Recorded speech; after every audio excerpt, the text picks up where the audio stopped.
Alright class, so for the past week we have talked about the concept of the left hand sided derivative, the right hand sided derivative, and today we're going to talk about the left and the right hand side derivative. So notice, left means we go from x minus h to x, okay? And notice x minus h is less than x, okay? Right means x going to x plus h, and again h is very small. Ideally, we want h to go to 0. That's the point. So we can instantly freeze the moment. Okay? So here we go to x plus something very small, then that's to the right of x. So that's called the right-handed derivative. And then here's the left and right-handed derivative. Notice I just take the left side, I combine it with the right side, and I just ignore x entirely. That's called the left and right-handed derivative. Okay? The definition of derivative using the left and the right-handed. Okay? So notice the definition here. This is x1, this is x2. I'm going from x1 to x2. So really, x2 would be here, and when I plug it to my function, and I calculate it, plug it in, and evaluate my function with that value, that's called my y2. And then if I plug in x1, and I plug it in, and I evaluate, that's called my y1. Okay. Notice when I take x plus h minus x minus h, this is like x plus h.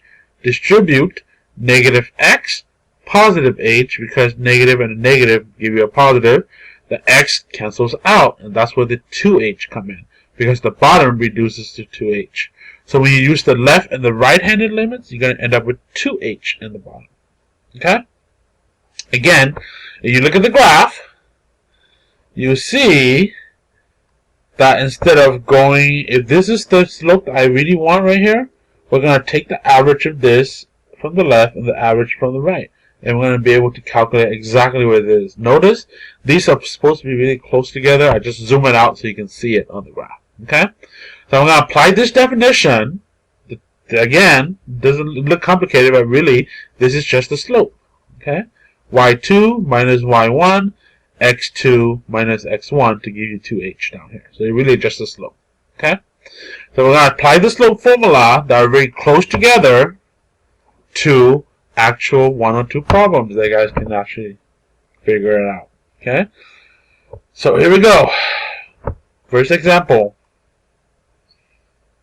Here is the first example.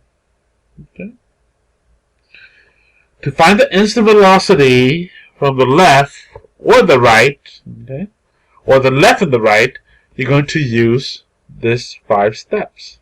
Okay? The first one is you're going to find the 2 points. So in this case, we go from x minus h to x plus h. So that's my x1, that's my x2. Then I'm going to calculate my 2 point. Here's how you calculate 2 point. You take x minus h, plug into your function, and you get y1. Take x plus h, plug into your function, and you get y2, because this is x1, that's x2. Okay? Once you have that, you plug into the slope formula. You will simplify, you will substitute in h that is very, very tiny, so 0.001, very close together. And then you're going to solve the function. And whatever the value is, that will help you approximate your instant velocity. So really, in reality, we can't really freeze time instantly, can we? So we can only approximate what it will turn out to be like. So we can only approximate the instant velocity. Okay. So you look at here, notice here we have f of x is 2x plus 3. And now we're going to use the left and right-handed definition. Okay? So the first thing I'm going to do is going to start with the 2 points. So I'm going to check there, 2 points. So I'm going to find my 2 points. So here's x minus h, comma. When I plug in x minus h in here, I'm going to get 2 times x minus h plus 3. So by distributive property, I'll get 2x minus 2h plus 3. So this is x1, y1. Sorry, y1. Let me erase that so you guys don't get confused. Okay? Alright, pay attention here. Now we're going to go in, we're going to say, okay, here's point 2, x plus h. Okay? So now I'm going to plug in x plus h, so I'm going to take 2, plug in x plus h, plus 3. And when I plug in x plus h into my function, I'm going to get, by distributive property, I'll get 2x plus 2h plus 3. So this is now my x2, this is my y2. Okay? So done. You have your 2 points. Alright, next step is to find the slope formula. So I'm going to apply the slope formula. Here's step 2. That's what I'm at right now. So I'm going to apply the slope formula. I'm going to say take y2. So my y2 is red, so 2x plus 2h plus 3 minus, and then my y1, which is blue. So I put 2x minus 2h plus 3. And that's going to be all over my x2, which is x plus h, my x1, which is x minus h, and there's going to be a negative 1 in the middle from the formula of the slope. The changes in the y divided by the changes in the x. Okay? By reducing this particular problem, I realized that, I can distribute that. So then that becomes 2x plus 2h plus 3. Okay? The negative here becomes negative 2x, so I'm going to put it on top. Negative 2x. Okay? Negative times a negative becomes positive 2h. Negative times a positive 3 becomes negative 3. Divided by, here's the bottom, x plus h. And then distribute the negative, I will get negative x plus h. See that? So now I'm going to simplify the top and the bottom. So here's the top. Negative 2x and positive 2x cancel to 0. Positive 2h and positive 2h here give you 4h. Negative 3 and positive 3 cancels. Negative x and positive x here cancels. H and h give you 2h in the bottom. So when I reduce that, I'll see, okay, 4h divided by 2h. Well, the h reduced, 4 divided by 2 is 2. So that tells me that the instant velocity of my function at any x, is actually 2 unit per unit. And that's how you find the instant velocity of the function. So notice I find the slope. I simplify here, and that'll take some time. Okay. Then I'm going to plug in 0.001, but there's nothing to plug in here. And so then I end up just my result, which is 2 units per unit. Okay. Now we can apply this problem to number 2 and try that on your own, on your notes. So you can have a copy of it. It's like 4x plus 2. Okay. It's very close, very similar. Right? Alright. Next, let's try another one. This time is with negative. Okay. So here's negative. Again, step 1. Give you 2 point. So x minus h. When I plug in x minus h, I'll get negative 4 times x minus h minus 2. So that will give me negative 4x plus 4h minus 2. So x1, y1. Okay, let's get my second point. Here's my second point. X plus h. When I plug in x plus h, I'll get negative 4x plus h. Okay. Minus 2. By this derivative property here, okay, I'll get negative 4x minus 4h minus 2. So that's my x2, y2. Okay? Step 1 is done.